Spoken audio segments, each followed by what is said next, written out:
Je viens vous parler aujourd'hui de la blessure à la mère et plus particulièrement en lien avec les mères de substitution. J'entends par mère de substitution une figure maternelle qui a été pour vous dans l'enfance, placée sur votre chemin comme pour compenser soit l'absence de la mère, une absence physique pour une raison ou pour une autre, soit le fait que votre mère était physiquement présente, mais elle ne remplissait pas vos besoins et souvent vos besoins émotionnels, soit une mère que vous avez vous-même comme rejetée parce qu'elle ne correspondait pas à la mère que vous souhaitiez, et par conséquent une figure maternelle, une féminine, sur laquelle vous avez projeté la mère que vous souhaitiez avoir. Parce que dans ces cas que je viens de citer, eh bien, la vie ne vous abandonne pas et elle place sur votre chemin d'autres féminines qui vont vous permettre de dépasser ces situations et de recevoir en partie ou parfois pleinement ce dont vous avez besoin pour la suite de votre chemin. Et je viens vous en parler car c'est souvent un angle mort qui n'est donc pas vu lorsque vous tentez de guérir cette blessure liée à la mère et qui est pourtant fondamentale. Vous allez comprendre pourquoi, je vais vous expliquer dans cette capsule et notamment comment aborder votre chemin de guérison quant à cette blessure et à ces mères de substitution. Aussi, je vous invite à écouter la capsule que je vous ai tournée sur le recevoir, qui est directement liée donc à la manière dont vous avez appris à recevoir de la mère. Vous aurez le lien ici en haut avec une fiche et également le lien dans la description de la vidéo. Mais avant d'aller plus loin avec notre thème d'aujourd'hui, bonjour à tous et bienvenue sur To Be Your Joy, le vent se lève. Je suis Aurélie Enda, thérapeute énergéticienne et j'ai la joie de vous retrouver sur cette chaîne pour vous apporter plus de conscientisation sur ce que vous vivez afin de vous aider à aller vers votre guérison. Je vous accompagne également en soins individuels où je vous reçois afin de débloquer les situations dans lesquelles vous vous trouvez et d'atteindre vos objectifs. Si cette capsule et ce contenu vous plaît, pensez à me le dire dans les commentaires, à me mettre un pouce. Et si vous avez besoin d'aide avec les sujets qui sont abordés, eh bien, prenez contact pour votre soin. Je vous reçois avec joie. Je vous propose d'aller voir dans un premier temps ce que je mets derrière ces mots « mère de substitution ». Il peut être question d'une grand-mère à qui vous avez été confiée, en l'absence de la mère, par exemple. Une grand-mère qui est restée donc par exemple à la ferme et les parents sont partis travailler en ville. Cela se faisait assez souvent dans les générations précédentes ou dans certaines cultures. Par exemple, dans la culture africaine, cela arrive assez fréquemment que les tout petits soient laissés avec les grands-parents et même parfois vont travailler en Europe, donc à des milliers de kilomètres de leur enfant. Ou alors encore une sœur à qui on a prêté un enfant parce qu'il y avait des difficultés de fertilité et de conception, et comme pour stimuler donc cet instinct maternel et aider à l'arrivée donc d'une conception, à qui vous avez été confié un certain temps et donc qui a été cette mère de substitution pour vous. Il peut s'agir d'une nounou, d'une nourrice qui était la vôtre et qui fournissait les besoins qui étaient les vôtres et qui n'étaient pas fournis par la mère ou qui a été beaucoup plus présente que la mère.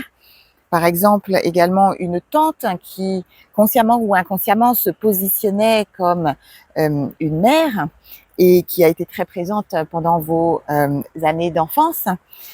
Ou alors, il peut être question d'une tante qui ne se positionnait pas comme mère, mais sur laquelle vous projetiez la mère dont vous rêviez, parce que cette tante-là représentait donc l'image de la mère qui était idéale pour vous. Donc, quelque part, vous enviez cette tante et notamment ses enfants, parce qu'elle représentait une figure maternelle qui était parfaite pour vous, ou presque. Et puis, à l'extérieur de la famille, il peut aussi être question, par exemple, de la mère d'un copain ou d'une copine qui avait pour habitude de venir vous chercher à l'école, de vous donner le goûter, de vous aider à faire vos devoirs avant peut-être de rentrer dans votre maison où la mère n'était pas très présente et qui a joué un rôle important pour vous. Ou alors, Il peut également être question, par exemple, de femmes qui ont été vos coachs sportifs, professeurs de danse quand vous étiez tout petit, ou professeurs de musique avec qui vous passiez énormément de temps, et que ces femmes, ces féminines, elles voyaient qui vous étiez. Elles percevaient vos talents, elles vous enseignaient, elles vous soutenaient, vous encourageaient, vous élevaient dans l'exercice de votre passion et de ce qui était important pour vous, et elles ont par conséquent eu une place fondamentale sur votre chemin de vie. Et puis, par exemple, toute figure maternelle ou féminine sur laquelle vous avez projeté la mère idéale parce que vous étiez en rejet de votre propre mère. Je vous donne un exemple, une mère d'école, camarade d'école, pardon, que tout le monde admirait, que tout le monde trouvait très belle, qui avait beaucoup d'admiration, et que vous avez choisi comme mère idéale parce que vous, votre mère souffrait d'obésité et que, par exemple, vous étiez moquée à l'école et que vous étiez victime de harcèlement du fait de l'apparence de votre maman, par exemple. Les belles-mères, c'est-à-dire les nouvelles compagnes de votre papa suite à une nouvelle union.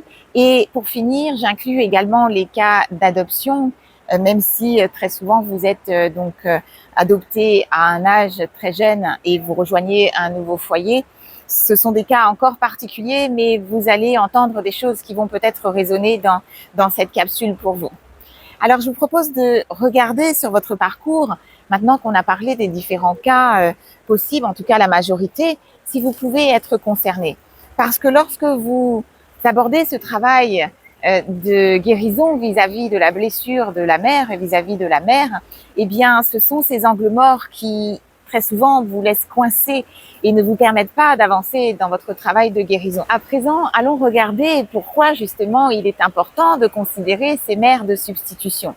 Eh bien, parce que les émotions de souffrance, tout d'abord, ont été vécues avec les deux féminines et pas uniquement avec votre mère d'origine.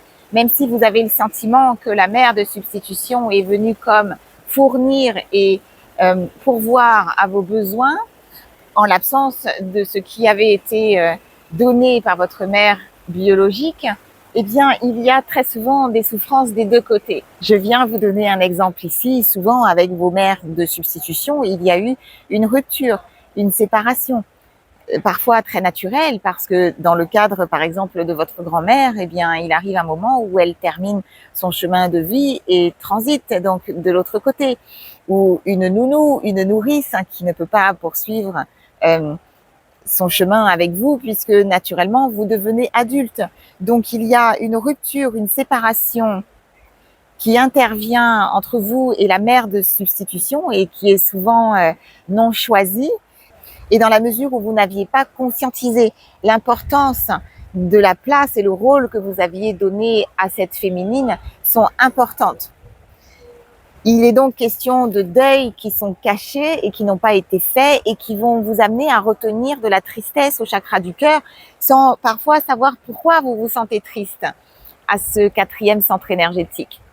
Il y a donc non seulement une absence de la mère, mais également une absence de la mère de substitution dans un temps futur et par conséquent cette blessure de séparation qui vient rappeler la douleur qui a été vécue quant au lien avec la mère biologique et potentiellement réveiller et rouvrir des blessures d'abandon ou des blessures de rejet. Et deux autres points que je vais soulever ici. Le premier concerne les conflits intérieurs que vous vivez quant à ces deux féminines. Je veux être en lien avec ma mère d'un côté, mais de l'autre côté, dans la mesure où je ne reçois pas ce dont j'ai besoin, je vais chercher chez une autre féminine. Et il y a une part de moi qui est donc en culpabilité de comme rejeter la mère ou de choisir une autre mère. Donc on va avoir une énergie ici de culpabilité qui va impacter votre deuxième chakra, votre deuxième centre énergétique qui est situé dans le bas-ventre et qui va vous amener également à ne pas pouvoir vivre votre joie et à mettre en dissonance ce deuxième chakra. Donc, ces culpabilités dont j'ai parlé par ailleurs il y a peu de temps sur la chaîne, je vous mettrai le lien de la capsule avec une fiche et dans la description, comme toujours, qui viennent alourdir votre deuxième chakra et vous empêchent d'aller vers votre joie. Et puis le dernier cas, je vais aborder la question du déni, parce que de reconnaître l'absence d'une mère est extrêmement difficile. C'est extrêmement souffrant pour un enfant.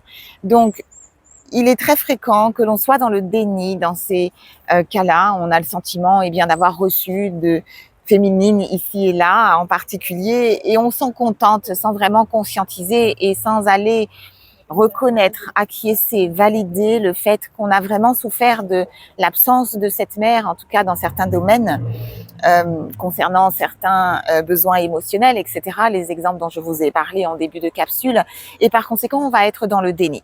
Et si vous êtes dans le déni, vous ne pouvez pas faire le travail de guérison parce que vous n'êtes pas en conscience de ce qui s'est joué, donc vous ne pouvez pas le libérer et vous restez coincé avec ces blessures-là sans savoir trop pourquoi vous restez donc à retravailler encore et encore sur cette blessure à la mère sans jamais vraiment avancer dans votre travail de guérison. Pour aller vers sa guérison, enfin pour clôturer cette capsule, il est question d'aller voir ce qui a été vécu précisément et d'être en conscience, comme toujours. Ce que je disais précédemment, vous ne pouvez pas guérir ce que vous ne voyez pas. Et cet angle mort, lorsqu'il n'est pas conscientisée et qu'on n'a pas mis de la lumière sur cette part d'ombre, elle reste dans l'ombre et continue d'agir inconsciemment. Donc, voir, reconnaître dans un premier temps.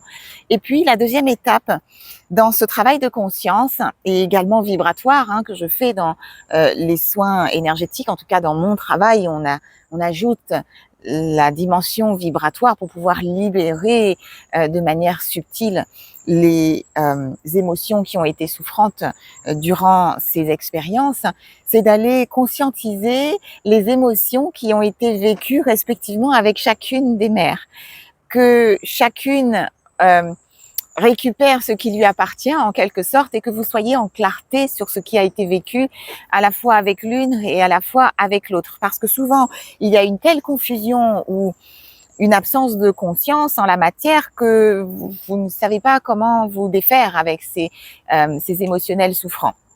Et une fois que vous avez fait donc ce tri et cette réorganisation nécessaire selon moi, et que vous avez pris conscience par exemple, qu'effectivement à chaque fois que vous receviez de votre mère de substitution, c'était également à chaque fois un rappel que vous ne pouviez pas recevoir ceci de votre mère biologique. Donc, c'est important, de faire du clair sur cette blessure spécifiquement. Et puis, une fois effectué, de revenir à votre mère biologique et de reparcourir ce qui a besoin de l'être pour s'assurer, qu'il n'y a plus rien qui accroche, pour aller voir s'il y a encore des accroches et des émotions souffrantes qui appartiennent à la mère, qui sera toujours votre mère biologique, quelle que soit la relation que vous choisissez d'avoir ou pas avec votre maternelle.